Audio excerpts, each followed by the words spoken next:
जय शिवराय मित्रांनो, 2 दिवसा अगोदर आपण इथं ऊस लागवड केली, त्याचा व्हिडिओ पण आपण टाकला होता.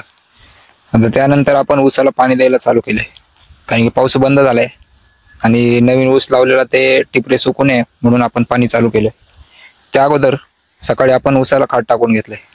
खरं तर ऊस लागवड करताना त्याच्या अगोदरच आम्हाला खात टाकायचा होता, पण पाऊस त्यावेळेस खूप चालू होता, त्यामुळे खात वाहून जाऊ नये म्हणून आम्ही खात टाकलं नाही अगोदर, आणि मग आज सकाळी खात टाकून घेतला.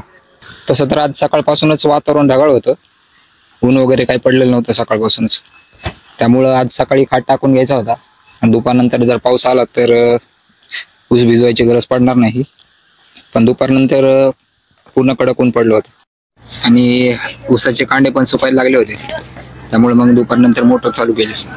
इथं आई पप्पा जेवण करतायत आणि इथं ऊसाला पाणी लावलंय आपण. टोटल इथलं 1.5 एकरची आपली शेती आहे आणि इथं पूर्ण आपला कापूस होता अगोदर, तर मोडून आता आपण याच्यामध्ये ऊस लावलाय. इथं भाऊ पाण्यासाठी दांड बनवतोय आणि मी इकडं दारे धरतोय. आता पाणी देण्याचं आणखी एक कारण होतं की या साईडला बघा, इथं ऊसाचे टिपरे पूर्ण आतमध्ये दबलेले नाहीत. जिथं रान कडक होतं त्या ठिकाणी टिपरे वर राहिलेत आणि ते उन्हामुळे काय होतं, ते लवकर सुकून जातात, त्यामुळे पण आम्हाला पाणी द्यायचं होतं. आता या खालच्या साईडला म्हणजे रोडच्या साईडला पाणी साचतंय, त्यामुळे काय होतंय, इकडं पाणी जमा झाल्यामुळे इथलचे टिपरे बघा पूर्ण पाण्यात बुजून गेलेत, वर दिसत नाहीत. आणि वरचे टिपरे पूर्ण आतमध्ये गेले नव्हते. आणि या साईडला बघा एकही टिपरू वर दिसत नाही, कारण की इकडं पाणी जमा होतं, त्यामुळे चिखल जास्त होता आणि टिपरे लगेच दबले होते, एकही वर राहिलं नाही, त्यामुळे सुकून जायचे काही चान्सेस नाही.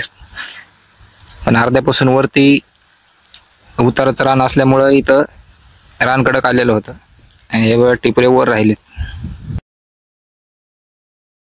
ते पाणी दिल्यामुळं काय होणार की ते ऊसाचे कांडे ते थंड राहतात आणि त्याच्यावरती आता गाळ जाऊन बसणार, त्यामुळं ते आतमध्ये गेल्यावरती वाळायचे चान्स कमी राहतात आणि ऊस चांगला उगवतो. त्याच्यामुळं आपण आज पाणी द्यायला चालू केलं.